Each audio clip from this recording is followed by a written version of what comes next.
रसिया परिवारा,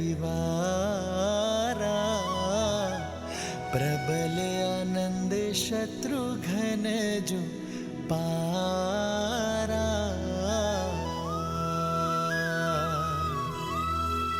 सूर्य प्रताप शिव दुई शिशु जाहि, सकल जीव के ही देखे माही।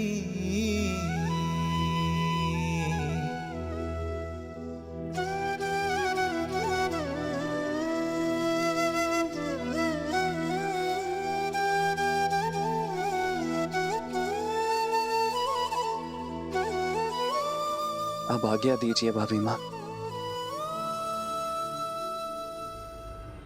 रुकिए भैया,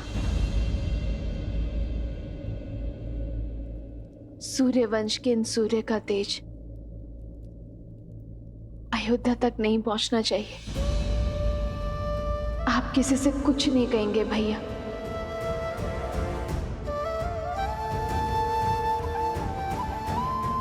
श्री राम से भी नहीं।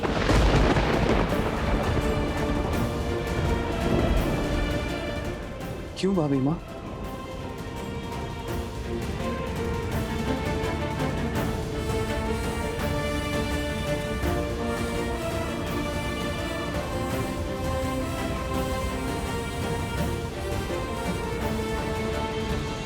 संतान के लिए पिता का मोह वो घातक शस्त्र है शत्रुघ्न।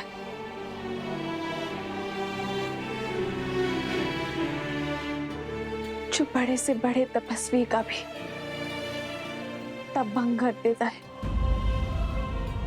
यदि मेरे श्री राम के मन में अपनी संतान के लिए प्रेम जागा तो कहीं उनका तप भंग ना हो जाए शत्रुघ्न। और मैं नहीं चाहूंगी कि मेरे श्री राम को कभी भी कर्तव्य पथ पर दृष्टि झुकानी पड़े।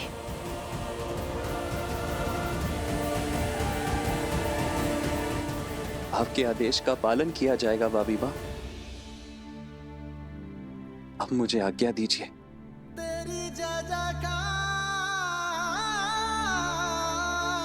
सिया राम की जय जयकार।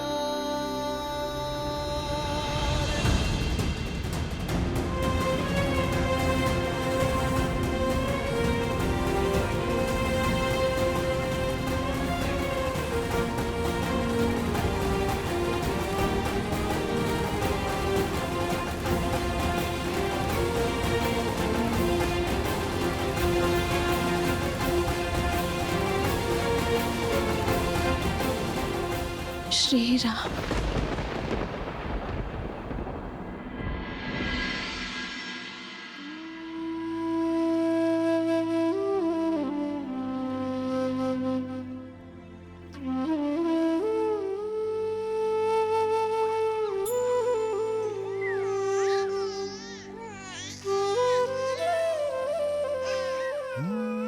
मंगल भवन अमंगल हारी, द्रवहु सुदस। राम भैया अपने महल में सन्यासियों का जीवन जी रहे हैं।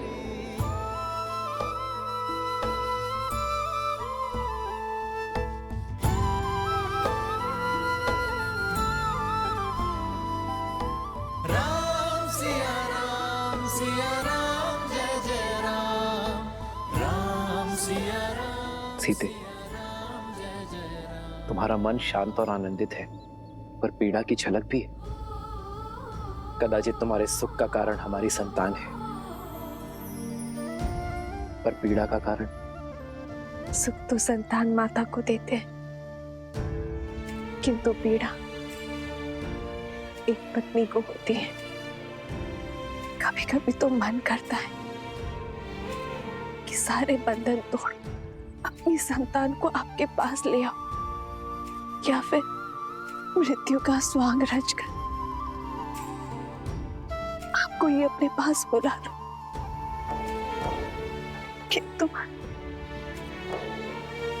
किंतु तुम जनक की पुत्री हो, राम की अर्धांगिनी हो, रघुकुल के पुत्र वधू हो।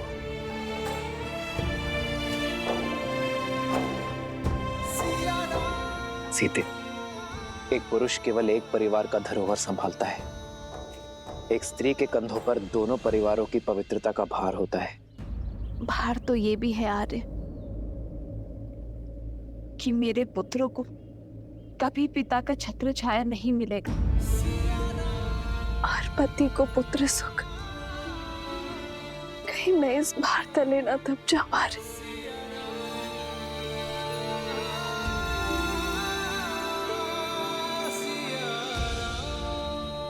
भार स्वार्थी होता है सीते, उद्देश्य निस्वार्थ। ये लड़ाई केवल हमारी संतानों के लिए नहीं है, समाज के लिए है, पाप के निवारण के लिए।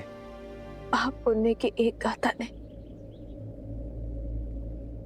हमारे जीवन को क्या से क्या बना दिया। अरे क्या कभी पूर्ण रूप से राक्षसों का अंत हो सकता है? राक्षस होना परंपरा नहीं है सीते, प्रवृत्ति है। दुर्गुणों और लालसा से भरा हर मन राक्षस होता है। यदि ऐसा ना होता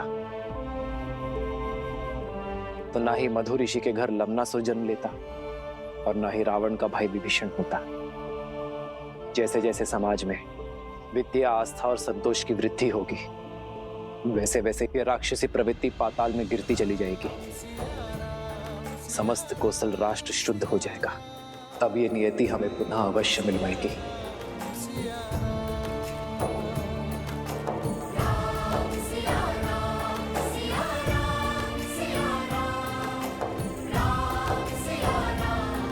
राम कथा में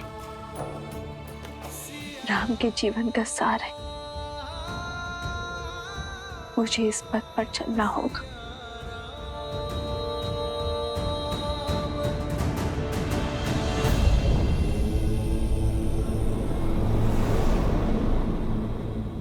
माता सीता अगर अयोध्या में होती तो लव और कुश का लालन पालन उनके लिए कितना सरल होता ना। अब यहाँ आश्रम में अयोध्या की महारानी को शरण लेनी पड़ी है। पुत्र गणेश, इस संसार में हर स्थिति का महत्व होता है। देवी सीता की इस स्थिति का महत्व है अपने पुत्रों को सुसंस्कार देना और लोक अपवाद से उनकी सुरक्षा करना। गणेश, जैसे तुम्हारी माता आदि शक्ति संसार की कारण शक्ति है, देवी सरस्वती संसार की ज्ञान शक्ति है, वैसे ही देवी लक्ष्मी संसार की पालन शक्ति है। अब तुम ही सोचो, जो समस्त संसार का लालन पालन करती हैं, जब वो इन विषम परिस्थितियों में मानव अवतार में सीता के रूप में अकेले अपने दोनों पुत्रों का लालन पालन करेंगे, तो उनके दोनों पुत्र कैसे प्रखर होकर निखरेंगे।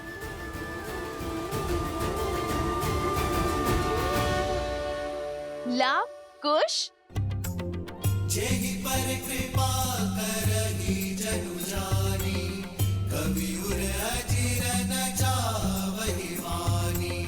देव शिशु जन मिलाति सूरा, कल्पलोक अति दिव्य विधूरा। एक मुख सूरज एक मुख चंद्रा, लव, कुश, सुख आनंदा। एक एक आत यमज युगला, जानकी सुत रूप लव कुश बोला। जानकी सुत रूप लव कुश बोला।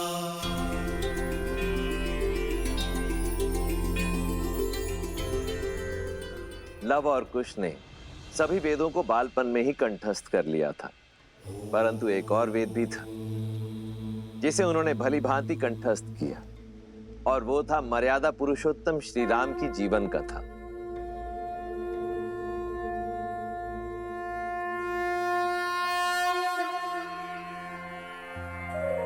बैठो। ओम भूर्भुवः स्वः, अग्निर्षि पवमानः, पांचजन्यः पुरोहितः, नमिमहे महाज्ञं स्वाहा। इदं अग्नये पवमानाय शास्त्र विद्या के साथ साथ शस्त्र विद्या में भी निपुण होते चले गए। जो नदी के तट को मिलाते सेतु, जन्म मात पिता मिलन के हेतु, रामचंद्र सिया विरह घटाने, प्रकटे लव कुश रूप सुहाने। जो नदी के तट को मिलाते सेतु, जन्म मात पिता मिलन के हेतु, रामचंद्र सिया विरह घटाने, प्रकटे लव कुश रूप सुहाने। जहां एक और लव कुश अपनी माता सीता के सानिध्य में महाप्रतापी राजा राम के गुणों को ग्रहण कर रहे थे, वहीं दूसरी ओर मर्यादा पुरुषोत्तम श्री राम सीता की स्मृतियों के सहारे परंतु अपने पुत्रों के अस्तित्व से अनभिज्ञ अयोध्या के राजा होने का दायित्व निभा रहे हैं। अपने त्याग और सामर्थ्य से राम राज्य स्थापित कर रहे हैं।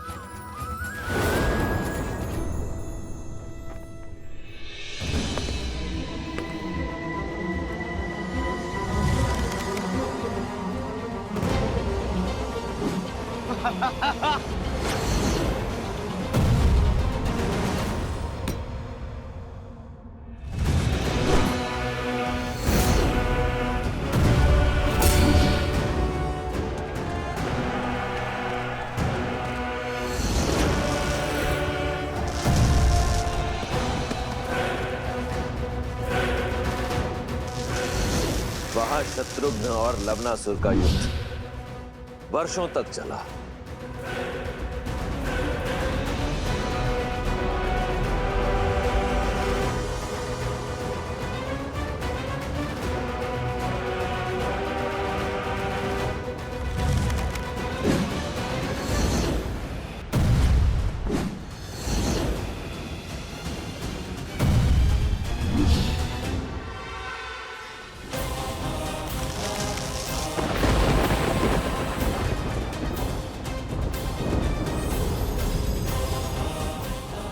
ये अस्त्र मुझे ऋषि अगस्त्य ने दिया था और आज ये अस्त्र मैं तुम्हें सौंप रहा हूं शत्रुघ्न।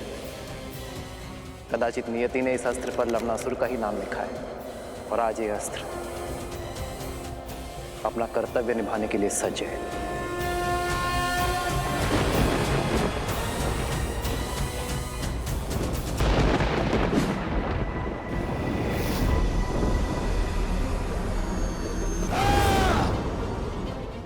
नारायण के अस्त्र और मेरे अस्त्र की भिड़ंत से इस संसार को सर्वनाश से बचाने के लिए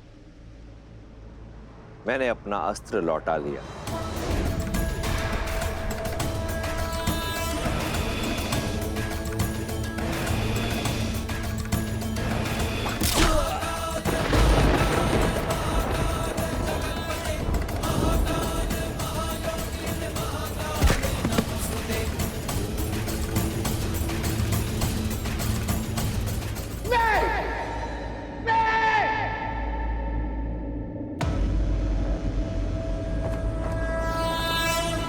मुख रावण का यह अस्त्र निस्तेज होकर नहीं गिर सकता।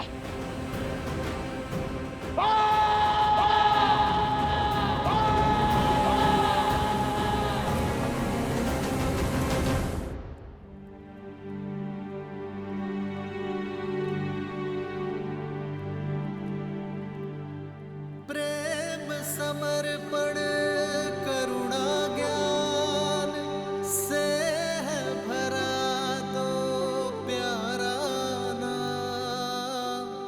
जय सिया राम, जय जय सिया राम, जय सिया राम, जय जय सिया राम। सिया राम, सिया राम, सिया राम, सिया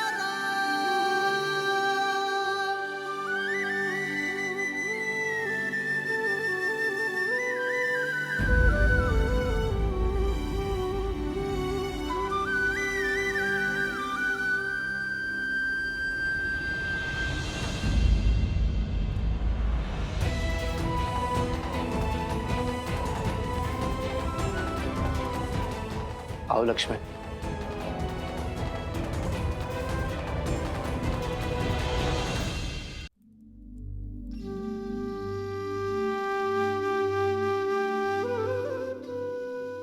जिन श्री राम की बाईं ओर भाभी माना खड़ी हो, वो अयोध्या के राजा राम अवश्य हो सकते, परंतु लक्ष्मण के भाई कदापि नहीं।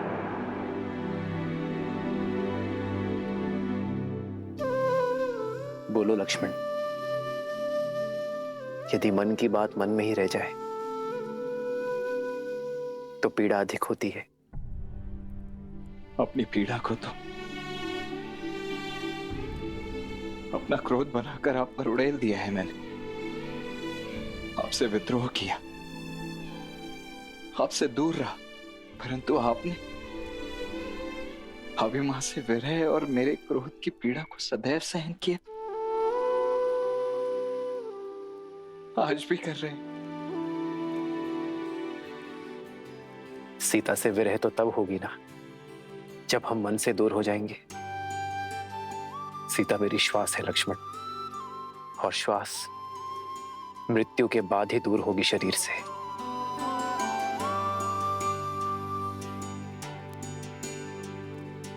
और रही बात तुम्हारी, तुम्हारे क्रोध में भी मेरे लिए प्रेम था, अपनी भाभी मां के लिए प्रेम था, और प्रेम कभी अनुचित नहीं होता लक्ष्मण। मुझे क्षमा कर दीजिए भैया।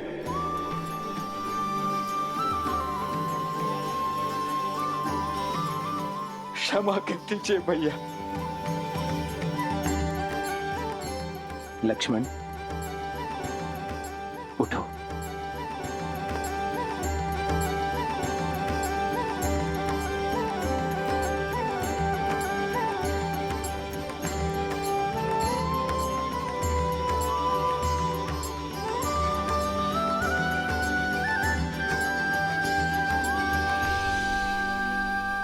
मुझे क्षमा कर दीजिए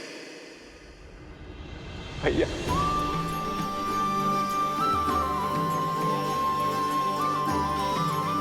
क्षमा कर दीजिए भैया। लक्ष्मण उठो।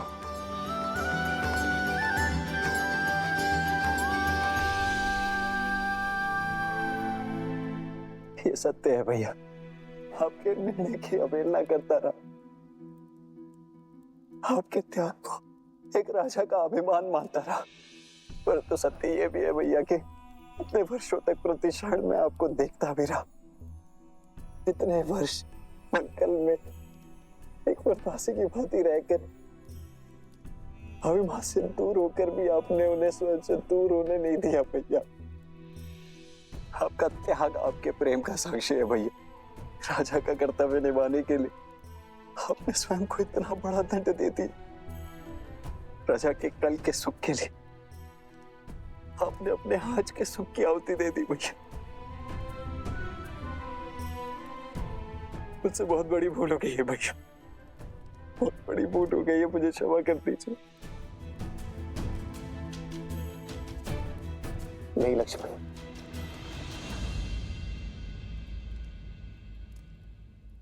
जितना दुख मुझे सीता के बिछड़ने का था, उतना ही दुख मेरे लक्ष्मण को स्वयं मुझसे दूर जाते देखने का था। किंतु दुख के साथ साथ एक विश्वास भी था कि मेरा भाई एक दिन मेरे निर्णय को अवश्य समझेगा। वो एक दिन मुझे क्षमा अवश्य करेगा, एक दिन मेरे पास लौटकर अवश्य आएगा। और मेरा विश्वास करो लक्ष्मण, सीता भी सम्मान सहित अयोध्या लौटकर अवश्य आएगी।